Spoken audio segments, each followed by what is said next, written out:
मैं दानिश खान कादीपुर विधानसभा अध्यक्ष all India मजलिस Ittehadul Muslimeen party. मैं कोई नेता नहीं हूँ मेरे भाई, मैं एक मजलिस का अदना सा सिपाही हूँ। और मजलिस के बारे में जो छोटी सी जानकारी मुझे है मैं वो आप सबको बताते चलूँ कि ऐसा क्या हो गया कि अचानक से हमें मजलिस की जरूरत क्यों पड़ गई। ये हमें और आपको सोचना पड़ेगा। बहुत अच्छे सवाल है। ये हमें और आपको सोचना पड़ेगा। और क्यों सोचना पड़ेगा? हमने अभी तक सेकुलर सरकार के साथ हमने रहा और हमें क्या मिला ये हम और आप बेहतर जानते हैं और देख भी सकते हैं। इन 70 सालों में हमें क्या हुआ, क्या मिला और हमारे ऊपर कितने जुल्म हुए, ये हमें और आपको सोचना पड़ेगा। और मजलिस भी क्यों जरूरी है ये भी जान ले आप। मजलिस भी क्यों जरूरी है ये भी जान ले।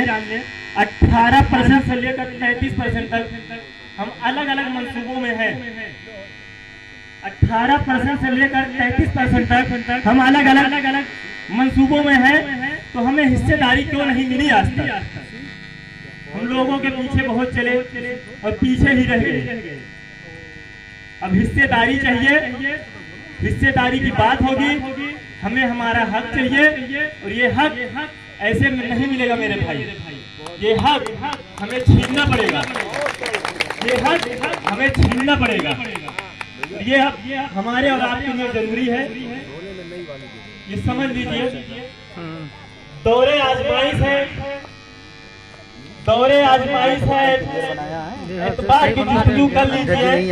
इबरत दे रहा है हर रोज एक नया हादसा, अपनी सभे दुरुस्त कर लीजिए। अभी हाल ही फिलहाल में है जहाँ देख लें किसी न किसी बहाने से हमें टारगेट किया जा रहा है और हमें किसी न किसी चीजों में फंसाया जा रहा है। ये हमारी और आप ही की गलती की वजह से है। हम जिसके साथ थे अभी तक वो हमारे साथ है नहीं, और क्यों नहीं है ये हम और आप जान सकते हैं। और जो लोग ये कहते हैं मजलिस को कि बीजेपी का एजेंट है, सदर साहब पर इल्जाम लगाते हैं बीजेपी का एजेंट, तो आप ये जान लीजिए ये बेबुनियाद इल्जाम है, बेबुनियाद इल्जाम है। इसमें कोई वजूद नहीं है इनका इल्जाम लगाने का। अब इनको डर है कि हमारा वोट बैंक खसक रहा है, इस बात से इनको डर है तो बीजेपी का एजेंट हमें बता देते हैं। ये कहना इनके लिए आसान होता है, लेकिन इसका सबूत किसी के पास है नहीं, इसका सबूत किसी के पास है नहीं। अभी हाल फिलहाल में बिहार का इलेक्शन हुआ, जितने लोग जानते होंगे जान जाएं और ना जानते होंगे आप ये समझ लें। अभी हाल फिलहाल में बिहार का इलेक्शन हुआ जिसमें हमारी पार्टी 25 सीटों पे नामांकन दर्ज कराई थी और 5 ऐसे कैंडिडेट थे जिनका नामांकन रद्द हो गया किसी कारणवश, और 20 सीटों पे हमारी पार्टी जो है चुनाव लड़ी बिहार में और 5 सीटों पे उन्होंने जीत हासिल की और 15 सीटों पे हार गए।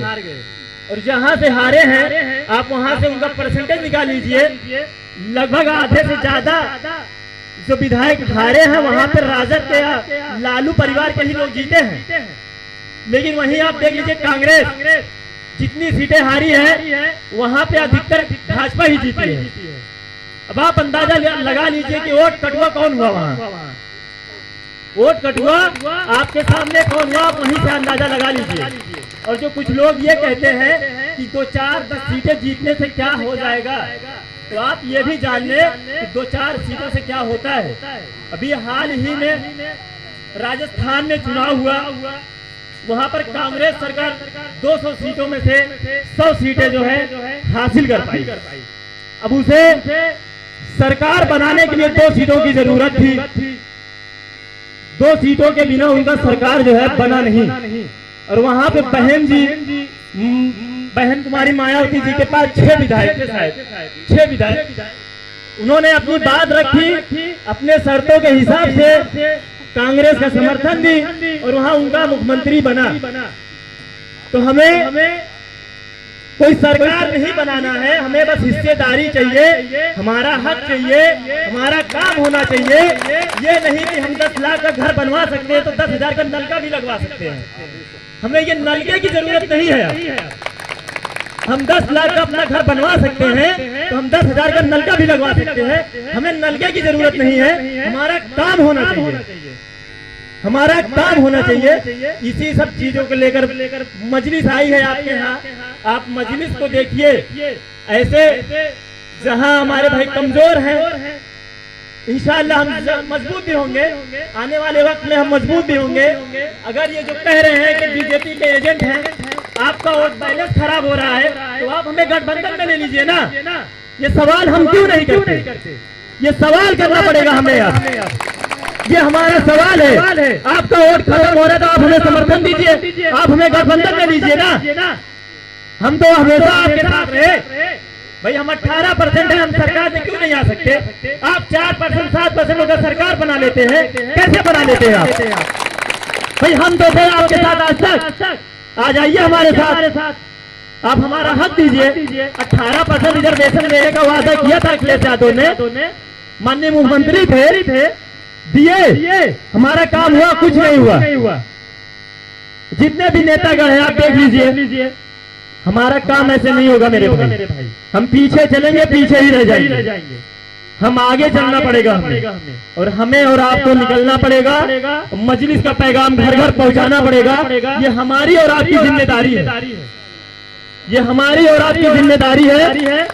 कुछ गलती हमारे बुजुर्गों से भी हुई है, वो गलती अब हम नौजवान ना करें। और हम अपने बुजुर्गों से भी कहेंगे, लोगों को समझाएं। और जो ये बीजेपी का एजेंट वाला ठप्पा लेकर घूमते हैं, आप उन्हें समझाएं कि एजेंट वेजेंट कुछ है नहीं, उन्हें पैसे की जरूरत नहीं है मेरे भाई।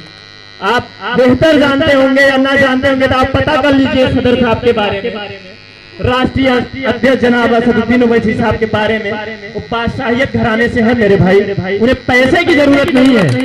जो ये कहते हैं कि बीजेपी उनको पैसा फंडिंग करती है, ये सब जरूरत नहीं है मेरे भाई, उन्हें पैसे की जरूरत नहीं है। आप एक अपना रहनुमा तैयार करिए। हमारे पास आज तक हमारा कोई रहनुमा नहीं था, हमारे हक के लिए किसी ने आज तक आवाज नहीं उठाया। कोई निकल रहा है तो उसे निकलने दीजिए, उसका सपोर्ट करिए और जी जान लगाकर मेहनत करिए मेरे भाई। मजलिस को कामयाब करिए, हर जगह लगाइए मजलिस का नारा, हर जगह। हमें खाने की आजादी नहीं, हमें पहनने की आजादी नहीं, हमें चलने की आजादी नहीं, हमें उठने बैठने की आजादी नहीं। तो 70 सालों में हम इनके साथ क्यों थे?